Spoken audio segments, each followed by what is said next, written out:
원피스 세계관의 끝판왕이자 최대 미스테리, 공백의 백년의 진실을 진 존재, 이무. 1150화에서 이무는 폐양색을 뿜어내 거인들을 기절시킨 후 마법진을 이용해 총칼을 만들어 도리아 브로기를 패배시킨 것도 모자라 악마의 계약을 걸어 도리아 브로기 그리고 거인들을 자신의 악마 수하로 만들어버리는 엄청난 능력을 보여주었습니다. 오로성을 무릎 꿇게 하고 세계를 지배하는 그의 압도적인 능력의 정체는 무엇일까요?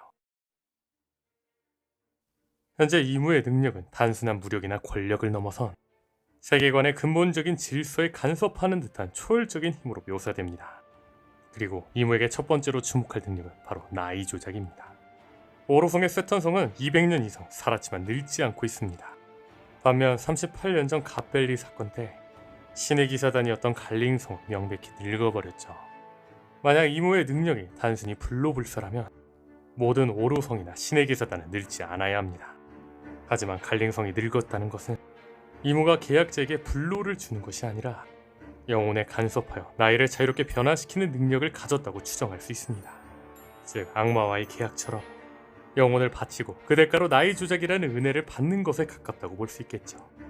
두 번째 능력은 계약자에게 부여하는 마법진 어비스 통각 권한과 불사 능력, 그리고 죽은 자를 조종하는 힘입니다.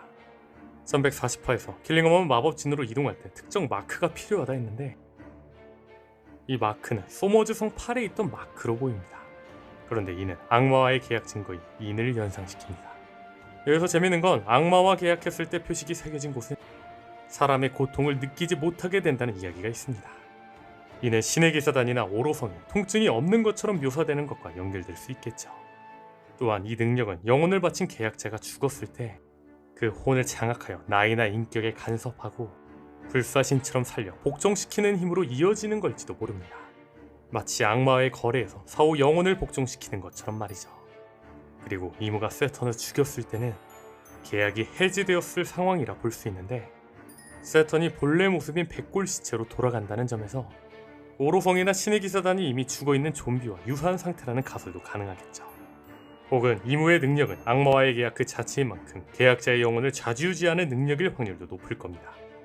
세 번째 능력은 계약자에게 악마 열매 능력을 부여하는 것입니다. 다만 현재 이무는 각성된 동물계 능력만 보유할 수 있는 제약이 있는 것으로 보입니다. 1083화에서 해방된 샴록의 검이 깃든 각성 케르베루스가 그 사례라 볼 수 있습니다. 케르베루스 주위의 검은 연기는 각성 동물계 능력자의 징표인데 검이 스스로 악마 열매를 각성시킬 리 없으므로 이무가 미리 각성된 상태로 능력을 부여한 것이라는 추측이 가능하겠죠. 앞서 말한 이무의 능력, 악마와의 계약, 영혼 간섭, 나이 조작, 불사, 능력 부여 등 이는 악마와 관련된 전승들을 연상시킵니다. 그리고 이무는 악마와 연관되어 있는 단서들이 있습니다. 첫 번째 단서는 사탄과 용의 관계입니다. 신약 성서 요한의 목시록에 등장하는 붉은 용은 마왕 사탄의 화신으로 알려져 있습니다. 그리고 1085화에서 사보의 불을 먹은 이무의 실루엣은 삐쭉삐쭉한 이빨에 둥근 턱 등 원피스에 등장하는 용의 특징과 놀랍도록 일치하죠. 또한 세계정부의 수장인 이무는 하늘을 나는 용의 발굽을 뜻하는 천룡인의 수장이라는 상징성에 연결되고 있습니다. 그리고 사탄은 용 그 자체라기보다 용으로 변신도 가능한 존재이기에 평소에는 사람의 모습인 것도 설명이 되겠죠. 두 번째 단서는 지옥, 어비스과의 관계입니다. 사탄은 기독교 신화에서 지옥의 왕으로 알려져 있습니다. 이무와 오로성에게 습격당한 광경을 본 사보가 그곳을 지옥이라고 형용한 것은 우연일까요? 현재 신의 기사단이나 오로성이 사용하는 마법진의 이름은 바로 어비스입니다. 그리고 어비스는 심연, 즉 지옥을 의미하는 영어 단어이죠. 또한 1122화에서 조이보이의 폐양색 폐기에 이무가 괴로워하며 오로성이 소환된 어비스가 해제된 묘사처럼 어비스, 즉 지옥은 이무의 능력과 연결될 수 있겠죠.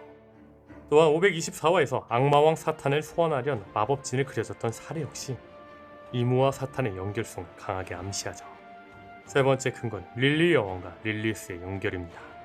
악마 사탄에게는 릴리스라는 아내가 있습니다. 그리고 릴리스의 이름 어원은 악마어 릴리트이며 릴리라는 동의어도 존재합니다. 즉 릴리와도 겹치는 부분이 있습니다. 작품 속에서 이무와 릴리 여왕은 깊은 연관성이 여러 번 암시되었습니다. 1085화 속 코브라 왕 앞에서 릴리 성에 대해 이야기한 것, 1116화에서 릴리 초상화를 바라보는 이무의 묘사 등이 있었죠. 심지어 1086화에서 이무에서 나온 한마디는 비비가 갖고 싶다. 현재 이무가 비비를 탐낸 이유는 밝혀지지 않았지만 1116화에서 공개된 릴리의 초상화가 비비와 흡사하다는 걸 생각해본다면 이무는 비비에게서 릴리의 성을 떠올리고 있다고 생각할 수 있습니다. 이무와 릴리 여왕의 깊은 관계, 릴리 여왕과 사탄의 아내 릴리스의 이름 및 상징적 연결고리가 이무와 사탄을 연결한 강력한 근거가 될 수 있다는 겁니다. 다만 이무가 800년 전 실제 존재한 20인의 왕 중 한 명인 네로나 이무성이라는 걸 생각해본다면 이무의 정치는 사탄에게 몸을 뺏긴 존재, 혹은 원피스의 설정 그 자체인 사람 열매 모델 사탄을 먹은 자일 수도 있겠죠. 그렇다면 생각해볼 건 슈가입니다. 저는 약 3년 전 드레스로자와 원피스 세계관의 평행이론에 대해 이야기한 적이 있습니다. 이에 대해 잠시 이야기를 하자면 첫 번째, 지형의 유사성입니다. 드레스로자 왕국을 보면 둥근 선 중앙에 도플라밍고가 사는 왕국이 우뚝 솟아있고 그곳을 기점으로 좌우에 긴 다리가 연결되어 있습니다. 이것을 원피스 세계와 비교해보겠습니다. 원피스 세계에는 레드라인이라는 거대한 대륙 위에 마리조아가 우뚝 솟아있으며 그곳을 중심으로 레드라인이 전 세계를 가로지르고 있습니다. 솟아있는 중앙 부분과 좌우로 뻗은 구조가 드레스로자와 놀랍도록 유사하죠. 지형뿐만 아니라 지구에서 멀리 떨어져 쉽게 갈 수 없는 달과 다리로 연결되어 있지만 드레스로자에서 쉽게 갈 수 없는 그린비트의 관계, 그리고 달의 지하 고대 도시 비르카와 그린비트 지하의 톤타타 왕국처럼 지상과 지하에 존재하는 문명의 유사성까지 찾아볼 수 있습니다. 또한 그린비트 지하의 톤타타족은 자국에 없는 자원을 찾아 바다로 나왔고 달에 있던 태고의 비르카 왕국 사람들도 자원 부족으로 지구로 갔었죠. 또한 이 과정에서 톤타타족은 멸종 위기에 처했었는데 달의 민족인 루나리아족 역시 인간에게 멸종당했죠. 두 번째 이유는 대결 구도의 유사성입니다.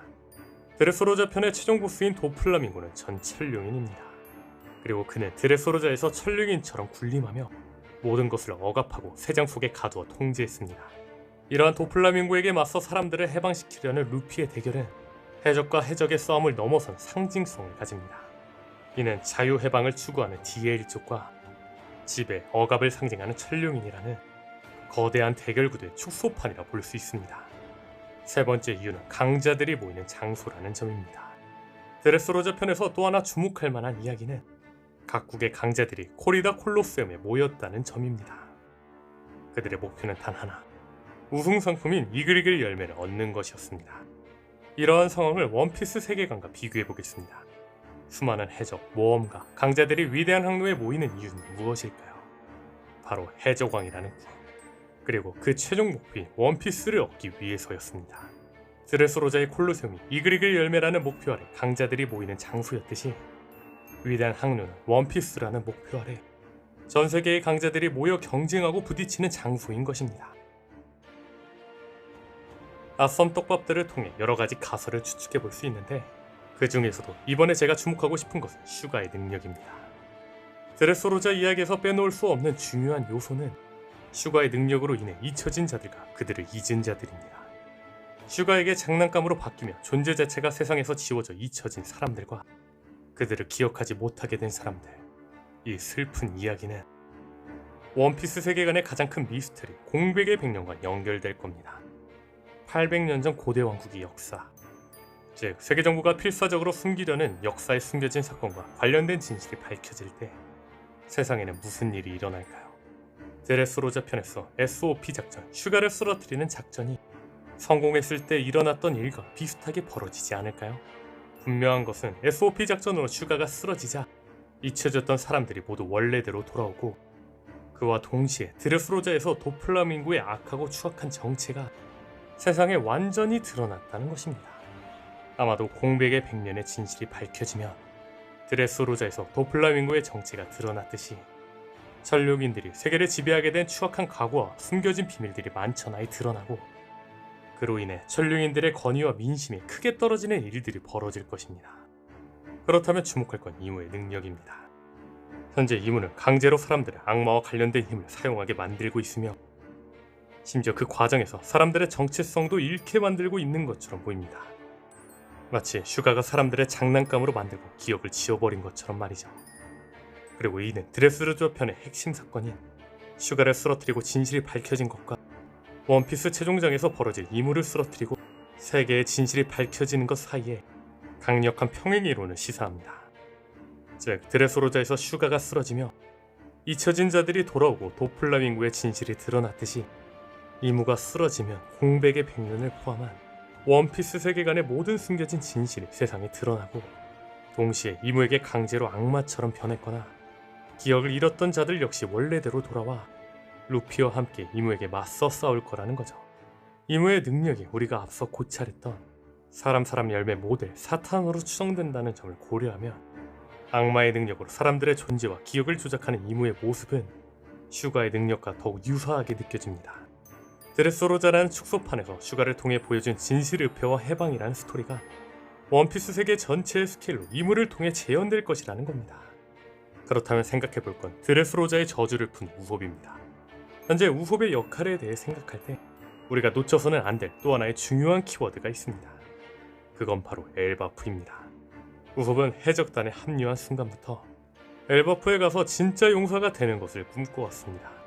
그리고 엘바프는 원피스 최종장의 중요한 부대가 될 것이라고 예측되고 있습니다. 만약 원피스의 최종장이 엘바프를 중심으로 펼쳐지고 그곳에서 우솝이 마침내 진짜 용사로서 각성하고 큰 활약을 펼친다면 이 엘바프에서의 우솝의 활약은 이무의 능력을 해제하거나 이무에게 결정적인 영향을 미치는 역할과 연결될 가능성은 매우 높겠죠. 분명한 건 우솝의 용사가 되고 싶다는 꿈의 종착점인 엘바프에서의 활약이 세계의 어둠을 지배하는 이무의 능력 해제로 이어지는 스토리라인은 극적일 것이며 겁쟁이였던 우솝의 가장 큰 성장이 세계 운명을 바꾸는 열쇠가 된다는 것은 원피스 특유의 연출과도 잘 어울리죠. 과연 우솝은 엘바프에서 어떤 용사가 될 것이며 그 힘으로 이무의 어떤 능력을 간파하고 해제하게 될까요? 오늘 영상은 여기까지입니다. 시청해주셔서 감사합니다.